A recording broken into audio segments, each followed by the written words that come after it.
começar agora mais um podcast do blog Pense na Graça. E quando setembro acaba? Esse tema ele é negligenciado, não se fala mais, não se coloca mais em pauta, então é por isso que dá essa sensação de que é mais midiático. Se a gente fosse fazer um levantamento com psicólogos, quantos tem pacientes homens? Eu atendo em clínica e eu tenho poucos pacientes homens. Pessoas às vezes dizem assim, eu sou meio psicólogo. Não é você dizer assim, não chore, isso vai passar que te faz meio psicólogo.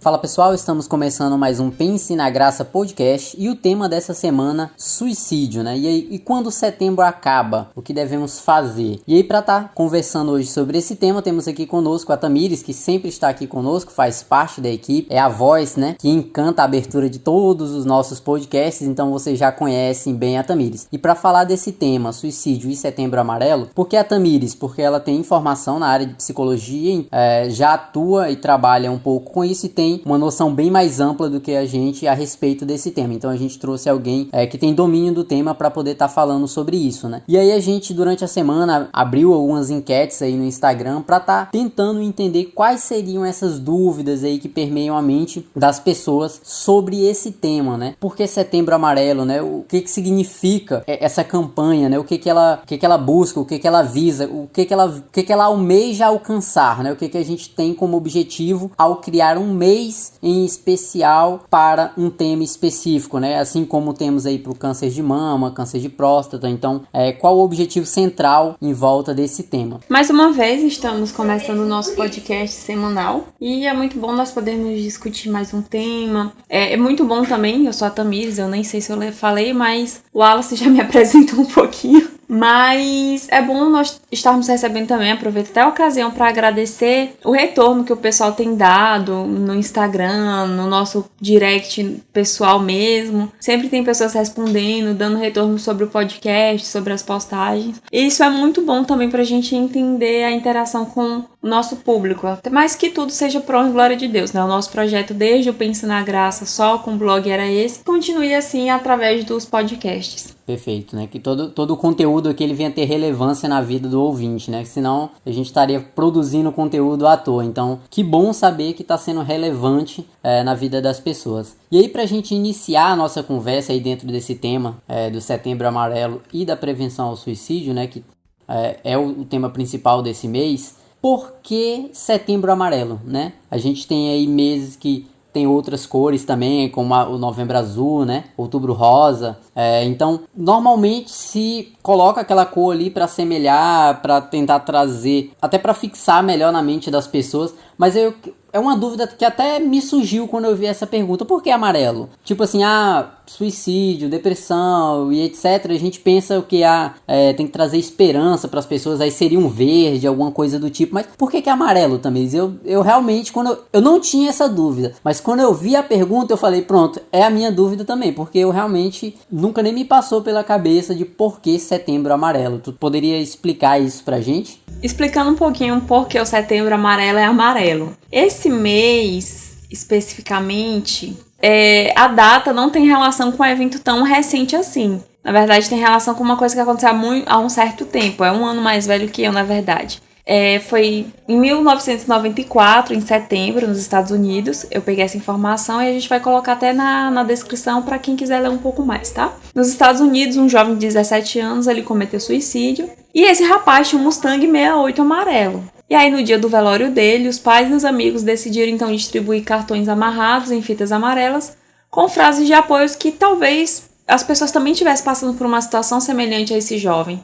E aí, já em 2015, a ideia desde esse tempo se tornou, desencadeou um movimento de prevenção ao suicídio. E até hoje a gente usa esse símbolo, né, da fita amarela. As pessoas começam a usar um lacinho amarelo na roupa, na mochila, isso tudo mais. E aí, inspirado nesse caso, aqui no Brasil, em 2015, o Centro de Valorização à Vida, que é o CVV, eu vou falar um pouquinho mais sobre ele lá na frente, o Conselho Federal de Medicina e a Associação Brasileira de Psiquiatria adotaram essa cor como o foco do Setembro Amarelo. Acabou que foi no mesmo mês que ele, e a cor que ele cometeu o ato, e a cor também tem uma relação com o carro dele. E aí tá a resposta que um dos nossos leitores mandou, né? Das pessoas que nos acompanham mandou. Beleza, eu sempre pensei que seria alguma coisa mais... Como eu posso explicar? Uma cor que remeta a um sentimento, alguma coisa do tipo, mas é só um evento que se tornou algo simbólico, né? Então, beleza, eu acredito que deu pra entender bem. E aí, uma coisa que tá nas perguntas que nos foi enviado, e é uma dúvida que eu também tenho, qual a compreensão que a gente tem em relação ao Setembro Amarelo? Que a pergunta central seria, o Setembro Amarelo é hipocrisia? E aí, só destrinchando um pouco essa pergunta para ficar claro pro ouvinte, por quê? A gente vê que durante o ano todo o índice de suicídio ele se mantém, existe ali os índices de suicídio e etc. Você não vê tanta prevenção e tanta mobilização a respeito do tema durante o ano todo, mas quando chega no setembro você tem aquele estopim. É muito bom, é claro, é um mês que você está falando sobre isso, é um mês específico para lidar sobre isso, e todo mundo fala sobre isso, e tu vê em rede social, igreja começa a falar sobre isso, e as escolas, campanha para todo lado. Como o próprio tema do podcast de hoje fala, e quando setembro acaba? Esse tema ele é negligenciado, não se fala mais, não se coloca mais em pauta, então é por isso que dá essa sensação de que é mais midiático. É o mês do Setembro Amarelo, então vamos falar disso porque é o mês. É claro que é bom essa conscientização, mesmo que com a intenção não ser errada ali, e aí eu queria ouvir um pouco a tua opinião sobre isso, mas até que ponto isso se torna uma hipocrisia simplesmente para ganhar mídia? Eu tô fazendo campanha pro setembro ali, postando na rede social para ganhar like e tal, porque é bacana, e até que ponto isso é de fato uma ajuda, né? Porque eu não faço isso durante o ano todo, eu só faço isso no mês de setembro, então isso aí acaba sendo prejudicial. E um outro ponto que eu queria colocar já, ainda dentro dessa pergunta por exemplo, às vezes a gente vê muita gente postando nos stories assim, se você tá triste, se você não tem com quem conversar, me manda mensagem e tal. Tipo assim, muitas pessoas, e muitas vezes são pessoas que não têm um preparo, não é alguém da psicologia, etc. E eu queria entender se isso é positivo. A gente pode fazer isso de, você quer um amigo para conversar e tal. A gente pode fazer isso é benéfico ou não? Necessitaria de um preparo profissional de fato para lidar com esse tipo de situação? Então até que ponto isso é simplesmente o ser humano querendo ganhar mídia com a nossa hipocrisia natural, que é inerente ao ser humano, a gente fazendo esse processo para tentando, mesmo que inconscientemente, né, tentando fazer isso porque é um mês que todo mundo tá fazendo, até que ponto isso é benéfico e até que ponto isso é hipocrisia, até onde ajuda e até onde atrapalha no sentido de prevenção? Eu queria entender um pouco isso contigo, porque é realmente uma dúvida que eu também tenho, né? E foi uma dúvida que chegou até a gente. Então, eu não sei se ficou claro a pergunta, mas a ideia central é essa. Seria hipocrisia essa mobilização? A gente precisa entender essa discussão a partir de vários pontos. Eu vou deixar um link e mostrar que tem outros meses que tem cores, não é? Mas vocês vão ver que não só o Setembro Amarelo que tem essa cor amarelo. Vocês vão ver que alguns meses repetem. Por exemplo, maio é maio amarelo também.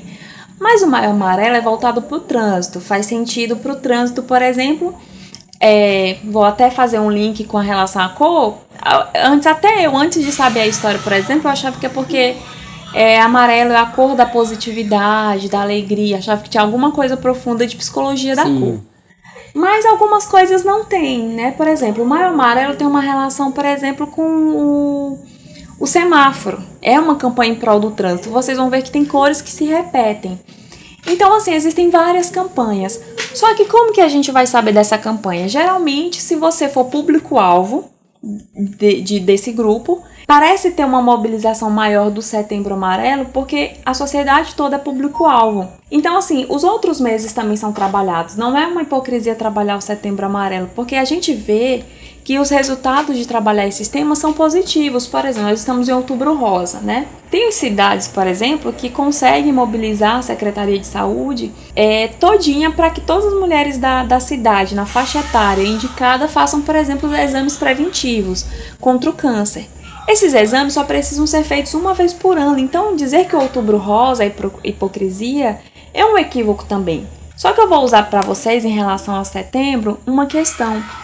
É positivo discutir esse tema, sim. A gente não pode... É como... Eu usei essa mesma pergunta, porque é uma coisa muito repetitiva que eu vejo nas redes sociais, né? Se é hipocrisia, algumas pessoas discutindo sobre isso. Eu convivo com um adolescente. Ele está entre o grupo de risco, vamos dizer, de uma forma geral, estatisticamente. Porque a maior taxa de suicídios é dos 15 aos 29 anos, né? No mundo como um todo. As pessoas que mais cometem atos suicidas estão nessa faixa etária. E ele veio discutir esse assunto comigo. É meu tio por conta de uma questão familiar, né? Então eu tenho um tio mais novo que eu. Ele falou a mesma coisa pra mim. Ele falou assim, eu acho que é a hipocrisia das pessoas, porque a gente não discute esse tema em outras épocas. Eu falei pra ele que essa fala, às vezes a gente silencia um movimento importante. E eu peço até licença para as pessoas que fazem parte, por exemplo, do movimento Vidas Negras Importam. Quando a gente fala sobre Vidas Negras Importam e alguém vem debater com uma fala que diz assim... Isso pode até levantar discussão, mas eu vou usar isso como exemplo. Todas as vidas importam. A gente não está ajudando o movimento em si, a gente está tentando silenciar ele. Então, quando eu digo assim, todos os meses do ano são importantes, eu estou minimizando a discussão sobre o Setembro Amarelo em vez de ajudar o movimento. E ele é importante por quê? Porque 90% dos atos suicidas, eles são evitáveis. Então aí já é uma coisa importante, 90% das mortes. A cada 40 segundos no mundo, uma pessoa comete suicídio. Se a gente consegue evitar 90% do impacto positivo de discutir esse tema.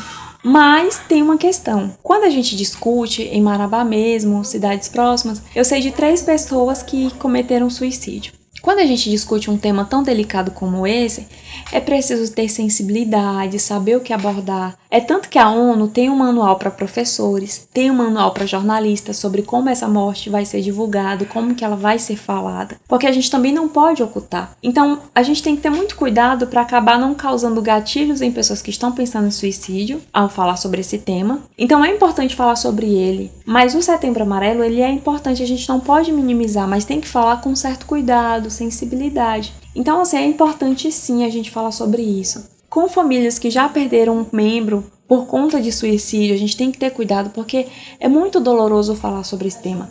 E até a forma como isso vai ser divulgado é preciso ter cuidado. Então, por exemplo, eu como psicóloga, eu sei quais são os métodos menos usados. Os métodos que geralmente as pessoas têm mais sucesso, menos sucesso.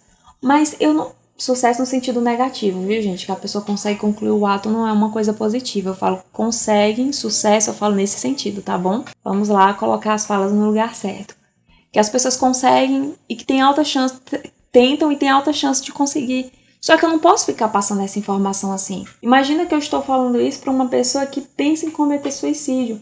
Eu estou colocando essa pessoa em risco. Então imagina se o ano todo nós discutíssemos esse tema. Talvez ficaria algo que seria falado de uma forma que a gente não conseguisse cuidar sobre como a informação é passada. Então quando a gente vai falar sobre esse tema, é preciso trabalhar toda a atenção básica. No Brasil a gente tem um sistema de saúde pública. Então isso tem que mobilizar vários setores. E aí se a gente mobilizasse todos os setores todos os anos, a gente tem que também distribuir isso, entendeu?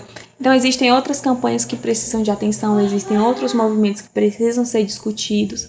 Não é que o Setembro Amarelo a gente vai deixar de discutir os outros assuntos. O CAPS, por exemplo, cidades que têm um CAPS dependendo do grau, tem CAPS que funcionam 24 horas. Esses CAPS, por exemplo, funcionam um ano inteiro. Então a gente não está dizendo que os CAPS vão funcionar só em setembro. Eles funcionam o ano inteiro.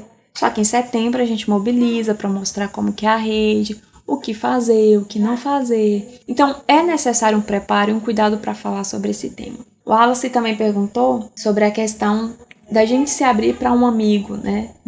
Das pessoas se oferecerem. É preciso ter muito cuidado, porque eu vou falar um pouquinho lá no final sobre o que fazer e o que não fazer para ter alguém. Você precisa de um profissional, não é porque eu sou da psicologia que eu estou falando isso. Porque famílias que têm pessoas que pensam em suicídio, que tentam suicídio, você percebe geralmente que se uma pessoa só se responsabiliza pelo outro, há uma sobrecarga, há um adoecimento. Então você também precisa trabalhar essas questões para poder lidar com o que o outro traz para você. As pessoas pensam que psicólogo, por exemplo, só escuta coisas no consultório e não faz terapia. Psicólogo também faz terapia. Então você escutar um amigo, o amigo se abrir, você tentar ajudar é bacana, mas você precisa delimitar o que é, até onde você pode ajudar e a melhor ajuda que às vezes você pode fazer é dizer assim, você não está bem, a gente vai em tal lugar marcar uma consulta para você poder fazer consulta e começar o seu acompanhamento. E às vezes a melhor ajuda que você faz é essa, porque às vezes, dependendo da enfermidade que a pessoa está passando, do problema de saúde mental, ela não consegue nem no consultório marcar uma avaliação com um especialista, tentar marcar um encaminhamento se ela for pelo público. Então, às vezes, a melhor ajuda é essa. Você pega aquela pessoa pela mão e leva ela para um centro especializado em que ela pode ser atendida e que ela pode ser acompanhada. Perfeito, ficou bem explicado, deu para entender. Então, não que não necessite dessa assistência de amizade, etc., mas o ideal seria, no fim, encaminhar um profissional, né? Aconselhar esse processo, né? E a gente vai falar um pouco mais sobre como agir nessa situação lá na frente, né? Para o pessoal estar preparado e entender um pouco sobre isso. E aí, só pra gente pegar o gancho aqui, a próxima pergunta aqui seria uma clássica, né? A gente sempre vê falando sobre isso, e suicídio é fraqueza mental, né? Aí a gente vê diversos pontos sendo tratados, falas até preconceituosas em alguns casos. Muita coisa tem sido quebrada nos últimos anos, até como o Thiago falou em um dos nosso primeiro podcast, se eu não me engano, que a difusão do conhecimento ela tem quebrado muitos paradigmas, né, e muitos preconceitos. Mas eu queria entender esse ponto, essa fala, né, de suicídio é uma fraqueza mental. Algumas pessoas colocam como falta de Deus, né, falta de espiritualidade, falta de comunhão e uma série de coisas. A igreja tinha colocado por muito tempo isso como uma verdade. Hoje em dia a gente vê que tem se tratado com mentalidade diferente, já tem se colocado depressão como uma doença, como de fato é, e já tem se visto com outros olhos, né? Já tem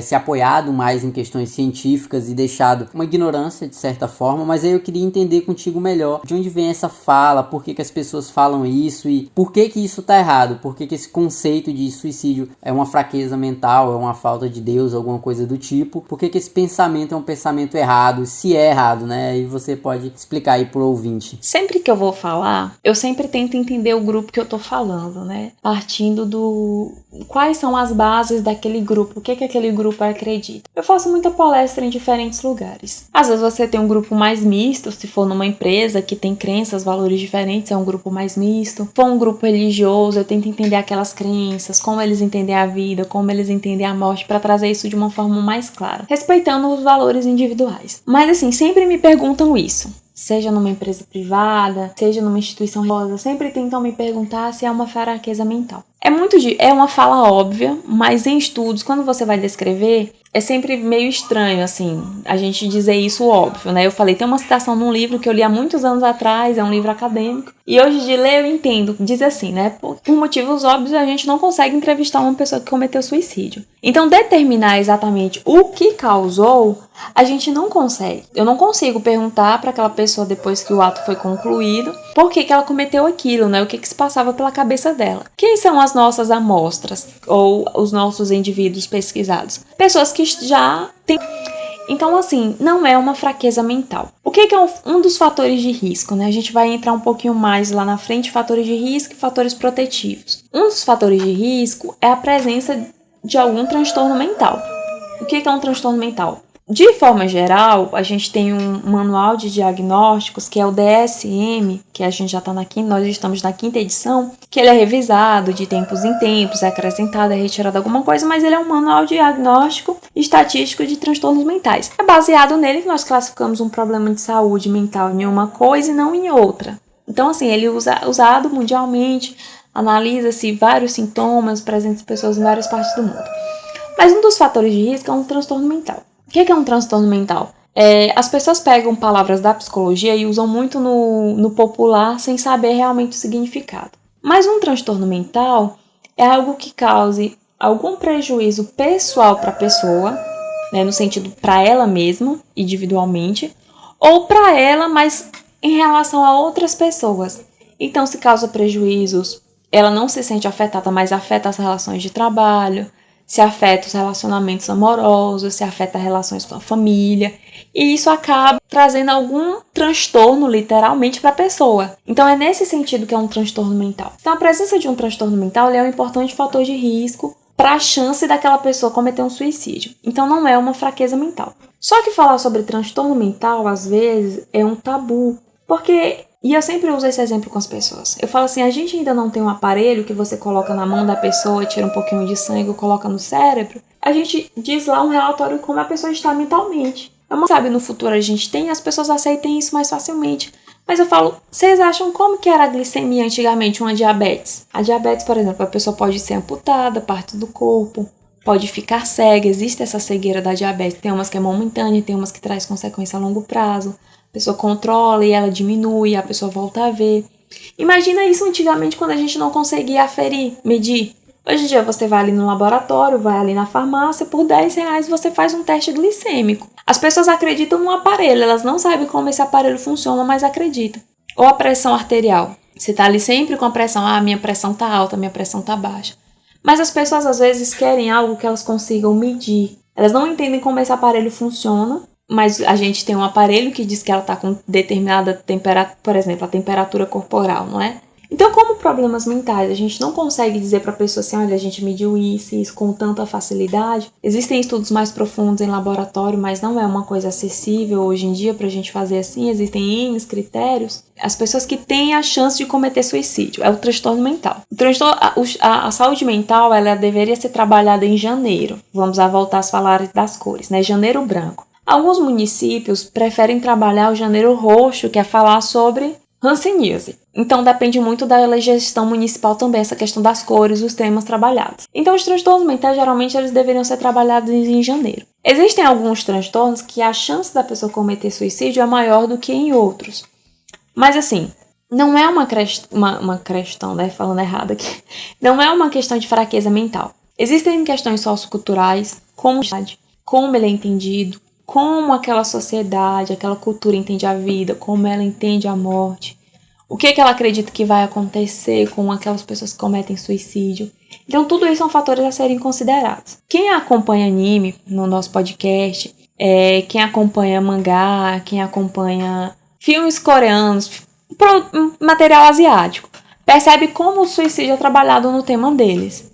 Com muita facilidade você consegue perceber isso. E será que essa questão não influencia como nós vemos aqui no Brasil, nós que somos pessoas da América do Sul, para as pessoas da Ásia? Então isso é um fator importante. As questões genéticas, elas são importantes? São.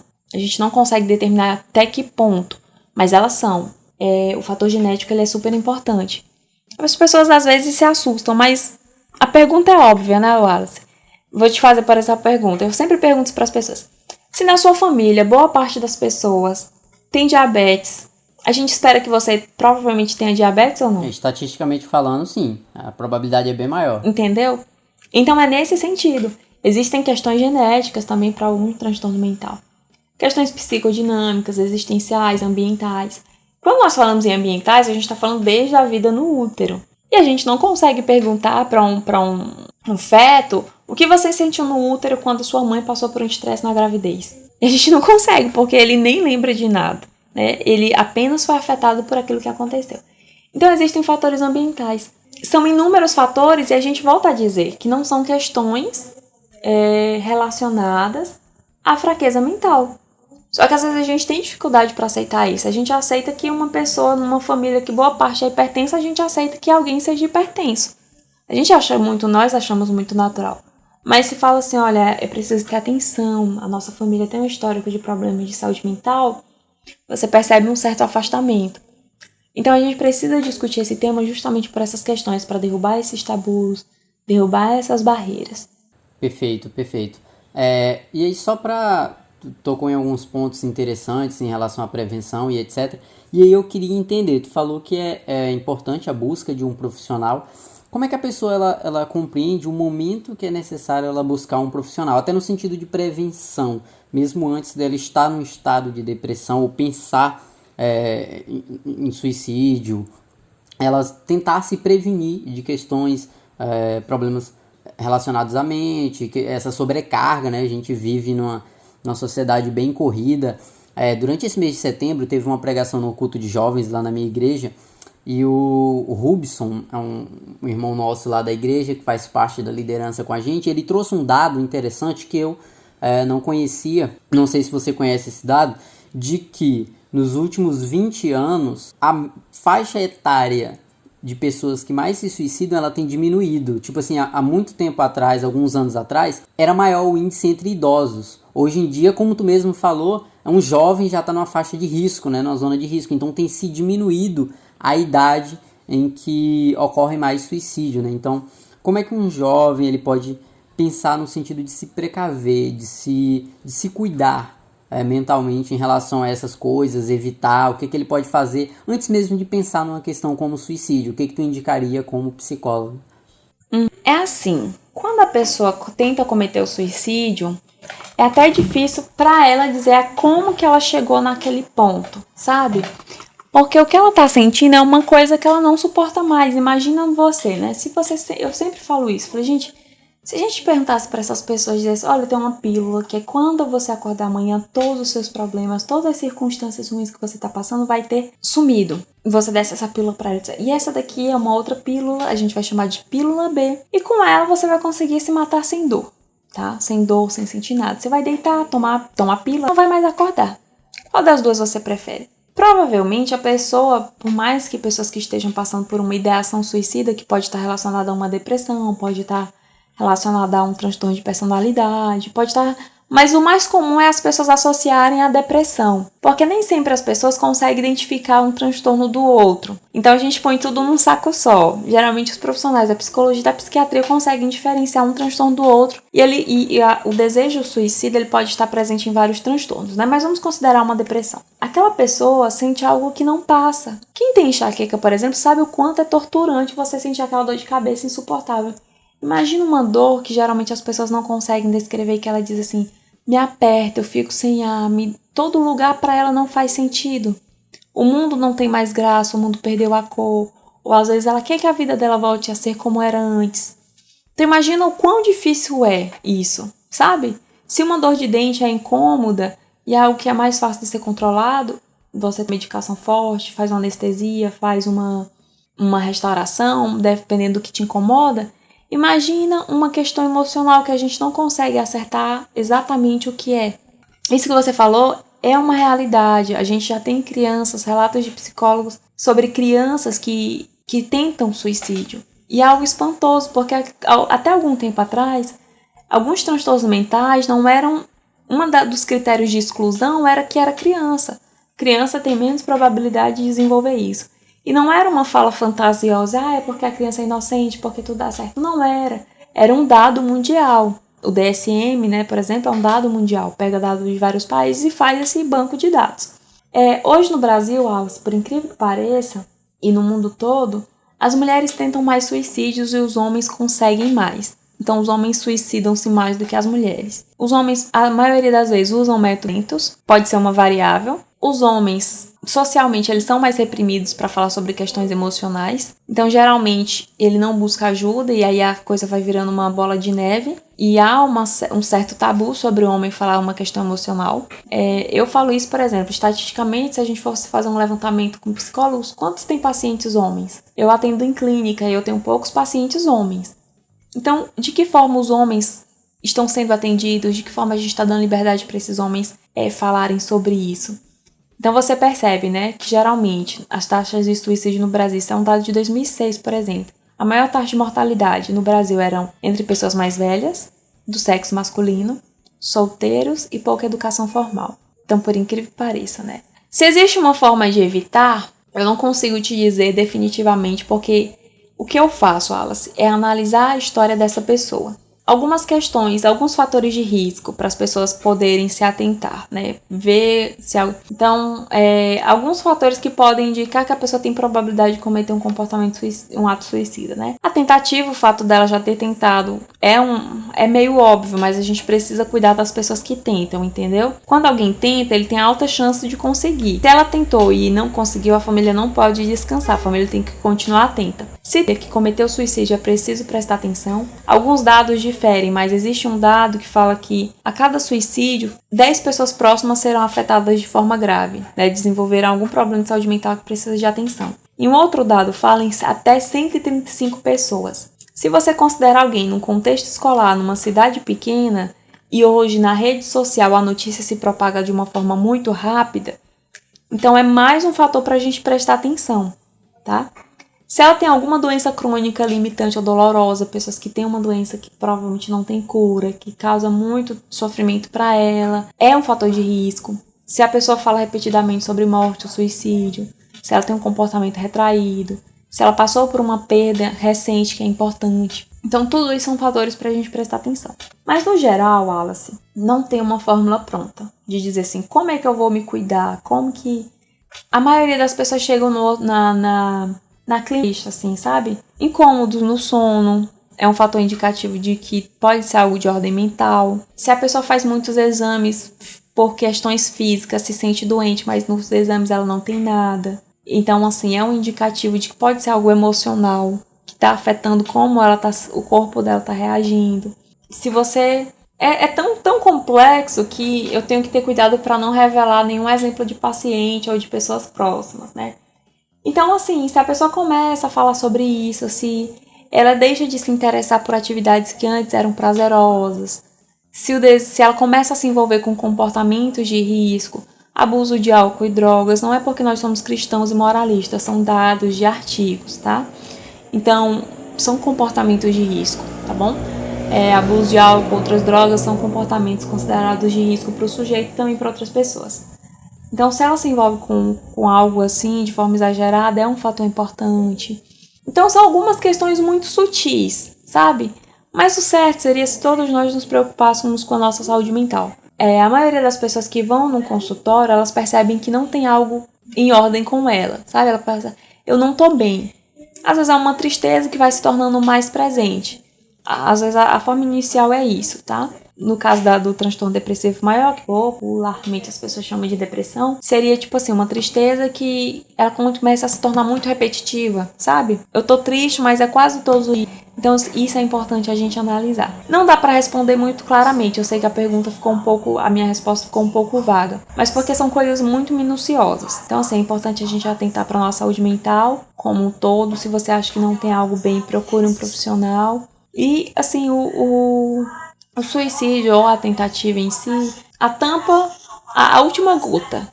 Antes disso, a pessoa vai manifestar outros sintomas. Então, é por isso que a gente precisa informar as pessoas, orientar, trabalhar o Setembro Amarelo com uma certa sensibilidade, porque às vezes, depois da perda, a família se sente culpada. A gente precisa trabalhar esse sentimento em relação à família. Que aí, depois que acontece, às vezes a família vai achar que todos os sinais estavam presentes. Eu costumo ouvir isso, né? Ele deu sinal, a gente não achava que ele ia cometer, que ele seria capaz disso e tal, e no final a pessoa acaba cometendo ou chega a tentar e a família se sente responsável.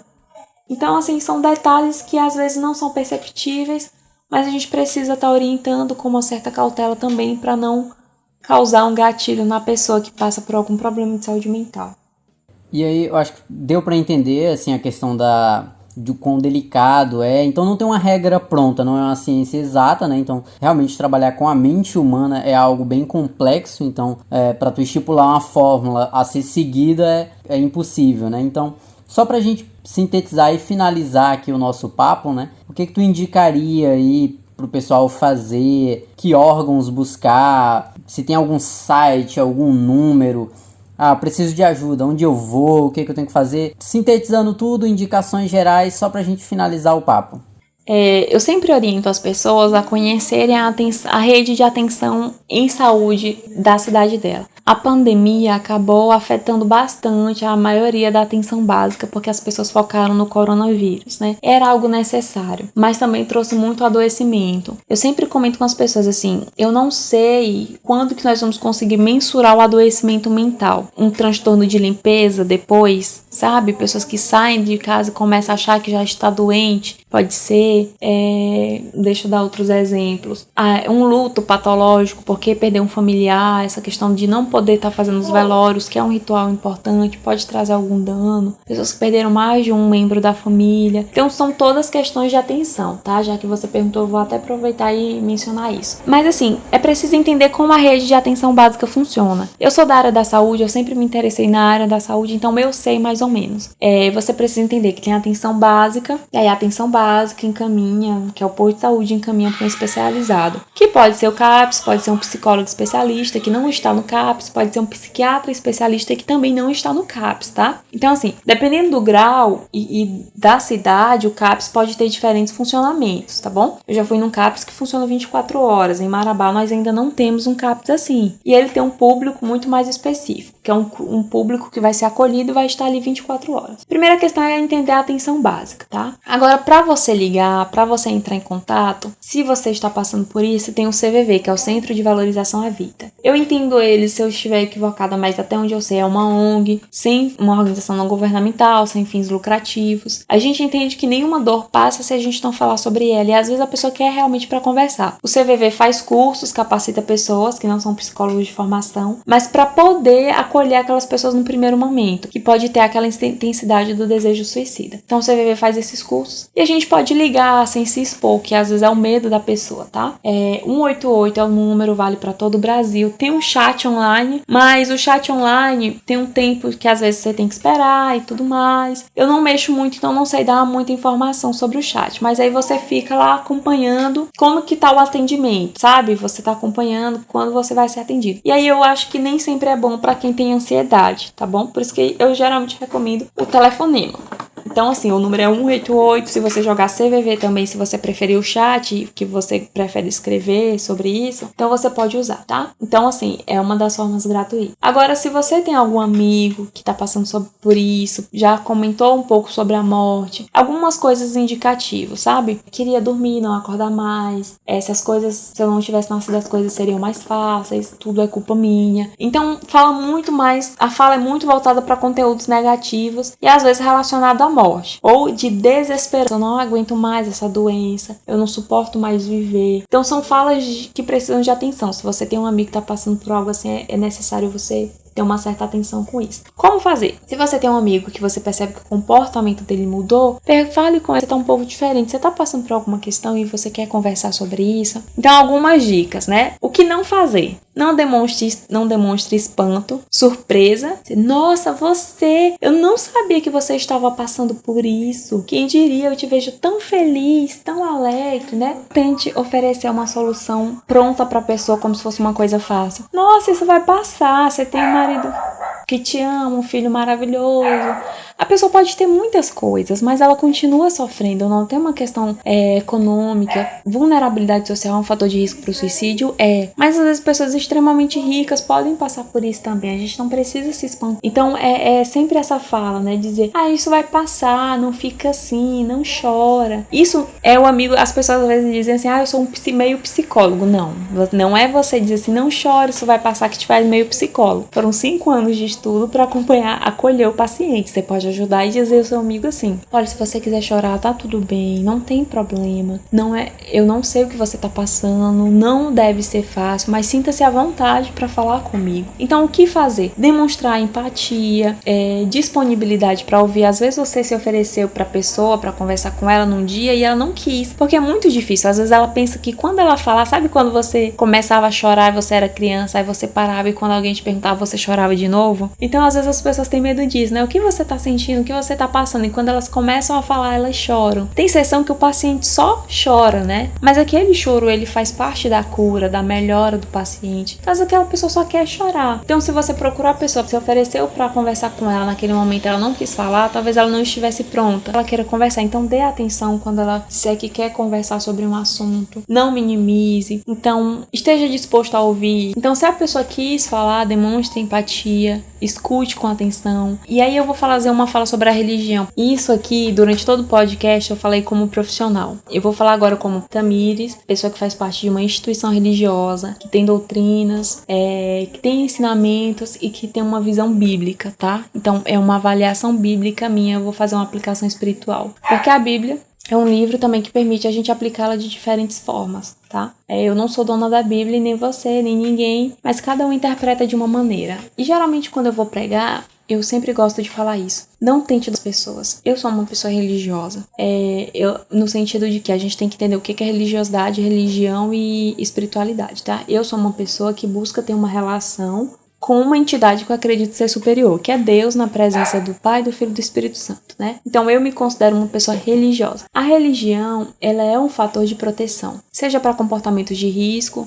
Então, pessoas religiosas não vão se envolver com bebida, não vão se envolver com álcool de forma geral e outras drogas, tá? É uma questão moralista? Não é. Porque Se você não bebe, você prejudica menos a você mesmo, corre menos chance de provocar danos para outras pessoas, tá? Então é nesse sentido que a religião é um fator de proteção. As pessoas também significam as suas vidas, os eventos que estão acontecendo com ela a partir da religião. Isso é importante também, isso faz bem, tá? Não tô dizendo que as pessoas têm que ser religiosas por conta disso. Se você não acredita em Deus, se você não acredita que existe um ser superior, que a natureza é Deus, tá tudo bem, tá? Eu só tô falando sobre dados científicos que são verificados por meio de questionários, aplicações de dentro de um método científico, tá bom? Mas um dos problemas, no Brasil nós temos pessoas protestantes. Só para o público entender um pouco a tua fala, tu tá dizendo que o fato de eu ter um propósito religioso ali, de eu crer, essa crença, né, essa crença em ter um propósito maior, ela seria um fator que me protege desse tipo de transtorno, seria isso? Protege em relação à probabilidade de cometer um ato suicida. Não é de proteger o transtorno, porque é assim, e eu falei isso até no meu TCC de Educação Física. Alguns pacientes, o Dalga Larronzo, lá para 2016 ou foi 2006, eu não lembro bem a data, ele fez um dado, ele fala que a religião é um fator de proteção para comportamentos de risco, saúde mental, porque tá relacionado também à satisfação com a vida, tá? Mas ele também fala sobre a quantidade de pacientes evangélicos que, quando eram internados, eram diagnosticados com psicoses. Então, assim, a gente tem que ter cuidado com essa fala, tá? Para não querer colocar a religião acima de todas as coisas. Mas, assim, eu vou tentar esclarecer, que realmente parece que não ficou claro. A religiosidade é um aspecto da vida social. Então, vários estudos mostram que maiores níveis de envolvimento religioso são associados de forma positiva com indicadores de bem-estar psicológico. Às vezes é um indicador de satisfação com a vida. Realmente é um fator de proteção contra abuso de álcool e outras drogas, pensamentos e comportamentos suicidas, porque a religião ela dá um significado à vida daquelas pessoas, as pessoas trabalham isso. Eu falo que é um fator de proteção, até pela experiência clínica, às vezes faz bem, porque assim, o Dalga Larronzo e alguns outros pesquisadores, eles sugerem que a religiosidade, independentemente da filiação religiosa, tá, gente, pode ser considerado um fator de proteção frente ao suicídio. Então, assim, o que acontece? Às vezes a pessoa tá naquele momento e aí ela diz que vai orar, vai rezar, vai pra igreja conversar com a sua entidade superior e ela acredita que aquilo significa a existência dela e ela desiste do ato suicida. Então é um fator de proteção de certa forma. Só que a gente não pode usar isso também, a nossa fala religiosa, pra tentar doutrinar as pessoas. Então é uma das coisas que não fazer, sabe? Dizer assim, Deus é a solução, Deus resolve. Você pode entender que Deus resolve e você pode se apegar a Deus ou à entidade superior que você acredita. Mas a gente, por exemplo, na hipertensão, na diabetes, a gente não diz para as pessoas deixarem de tomar o medicamento. Nós dizemos como ela tem que fazer também para ajudar ela mesma. E na depressão, na saúde mental, não é diferente, entende? Então, assim, doutrinar a pessoa nunca é a melhor forma de tentar ajudar, gente. É dessa forma. Não pense que alguém tá com depressão porque saiu da igreja. Pastores, e eu tô falando isso, por isso que eu falei que essa minha fala a partir de agora ia ser com Tamires, como parte de uma instituição religiosa. Nós temos pastores com depressão, pela sobrecarga de trabalho. Nós temos pastores que cometeram suicídio, por inúmeros fatores que nós não conseguimos mais medir, porque já foi cometido o ato. Então não pense que uma pessoa que é mais religiosa, mais espiritual, não vai passar por isso. Pode passar, assim como qualquer pessoa dentro da minha igreja, dentro da sua igreja, como o meu pastor, o seu pastor, pode ter uma hipertensão, porque é um problema real. E os problemas de saúde mental são problemas reais, não são coisas imaginárias, tá? Assim como o meu pastor pode ter uma diabetes, porque é um problema de saúde real. Existe um fator biológico, existe um fator genético. Então, é nesse sentido, nunca tente doutrinar a pessoa. Não é porque a pessoa saiu da igreja que Deus está castigando ela. Às vezes a gente põe a religião como um peso na vida de alguém. E eu, como pessoa de uma instituição religiosa, mas como uma pessoa que se relaciona com Deus, eu acredito que isso nunca é a melhor alternativa a se fazer. A religião, ela é um fator de proteção. A pessoa significa a vida dela, nem sempre se envolve em comportamento de risco, como alguns que eu já citei ao longo do podcast, mas a gente também não pode usar a religião como uma forma de oprimir as pessoas. Como reflexão final, Alice, você tem mais alguma pergunta? Quer eu vou fazer uma reflexão? Pode fechar.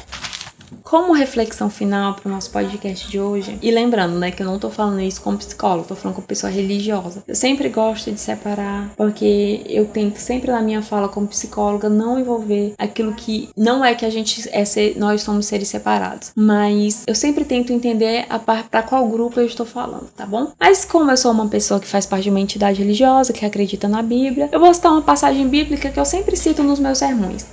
Eu não sei se vocês lembram de Elias. Elias anunciou, né, que ia ter a seca. E aí Elias vai e começa a ser alimentado por corvos e beber água de uma fonte. E aí, pouco tempo depois, a água seca, né, porque não caiu orvalho, não chovia, e aí é que Elias vai para uma cidade. Mas você imagina o tempo de solidão de Elias? Eu acho que, sabe a Dori não falava baleês? Acho que Elias, quando saiu aqui desse período, acho que ele saiu falando corvês, porque acho que os únicos seres que ele via eram os corvos pela manhã. Imagina o sentimento de solidão de Elias. E Elias estava passando por um período de grande aflição e aflição física. A vida dele estava em risco. Você percebe que para as pessoas que adoravam a Deus lá em Israel, serviam a Deus e fugiam de Jezabel, para elas sobreviverem, elas tinham que fugir. E aí, é tanto que quando Elias encontra Obadias e Elias fala assim para Obadias, vai lá até Acabe e diga para ele que eu estou aqui. Aí eu acho engraçado que Obadias fala assim, em que pequei para que entregues teu servo na mão de Acabe e ele me mate? Eu imagino que se fosse na linguagem de hoje, Obadias ia falar assim, você não vai com a minha cara? Porque assim, ele te procurou em todas as terras e aí você aparece aqui e diz pra eu ir falar que você chegou. Você sabe que se eu fizer isso ele é capaz de me matar? Eu imagino eles tendo esse diálogo hoje.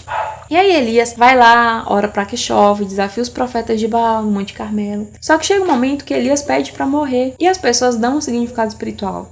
Vou fazer uma análise sem atribuir um significado espiritual para isso, né? As pessoas dizem que é falta de fé. Só que você percebe que Elias fala, Senhor, ele fala assim, né? Ele se foi ao deserto, se colocou debaixo de um pé de árvore e disse, pediu para si a morte e disse, basta, toma agora, ó Senhor, a minha alma, pois não sou melhor do que meus pais. Aqui não fala que Elias não tentou cometer suicídio. Mas você percebe o desejo de morrer? As pessoas que estão, por exemplo, com depressão, há um desejo de morrer. E poderia ser uma fala, se Elias fosse dos tempos de hoje, ele fosse no meu consultório, eu ia analisar Elias com sintomas depressivos.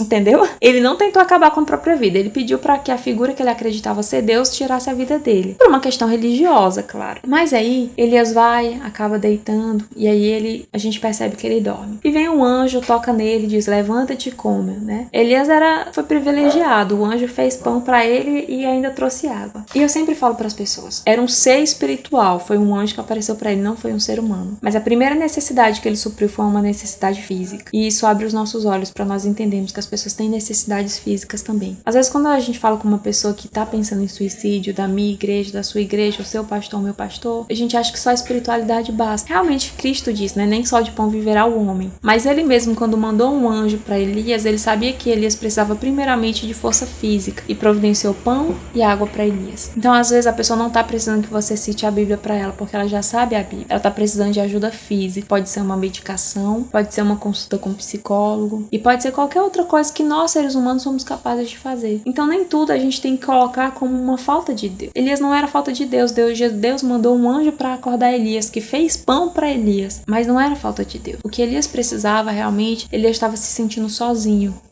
É fator de risco para a depressão, fator de risco para o suicídio, sentimento de solidão, falta de suporte social. Se ele caísse nas mãos de Jezabel, era faca no pescoço, meu amigo, sem choro nem vela nem rosas. Então entenda, até mesmo Elias, o homem de fé, um homem que caminhou com Deus, um homem que não passou pela morte, em um momento da vida dele, ele falou assim, Senhor, já me basta, eu preciso morrer. E entenda que o Deus que nós acreditamos, que é o Deus que cuida, o Deus que perdoa, o Deus que nós necessitamos, ainda assim esse Deus cuidou de Elias de uma forma que ele primeiramente cuidou dele fisicamente, com comida e com água. Então isso é uma reflexão para nós. Se a gente tem alguém na nossa igreja, algum amigo passando por isso, e pode ser qualquer um, não pode ser um ancião, obreiro, bispo, eu não sei os nomes diferentes para cargos que as diferentes instituições religiosas usam no Brasil, não é? Mas pode ser qualquer uma dessas pessoas. Então isso é importante para a gente pensar e analisar como sociedade, como nós, como cristãos, também temos acolhido as pessoas que passam por algum problema de saúde mental. E eu não vou falar nada que é para não estragar TDAH fala. Então, pessoal, é isso.